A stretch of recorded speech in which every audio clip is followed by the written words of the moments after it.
নমস্কার বন্ধুরা, আজ আমি বানিয়ে দেখবো গাজরের পায়েস। দারুণ স্বাদের রেসিপি, খেতে খুব ভালো লাগে। এখানে কয়েকটা গাজর নিয়েছি, গাজরগুলো এরকম খোসা ছড়িয়ে ধুয়ে নিয়েছি। গাজরগুলো আমি গ্রেট করে নিয়েছি, এবার ভেজে নিব।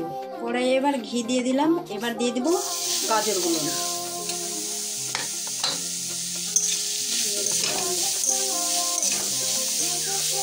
এবারে খুব সামান্য পরিমাণে একটু লবণ দিয়ে দেবো, দিয়ে আমি আবার নেড়ে চেড়ে ভেজে নেব।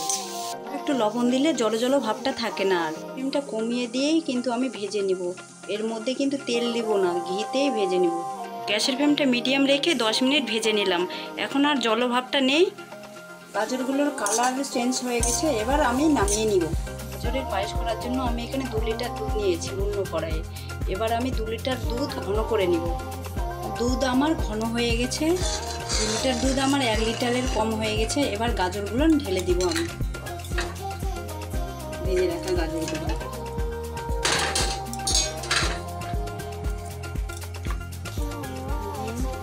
এবারে দিয়ে দেবো 2টো এলাচ ফাটিয়ে রেখেছিলাম।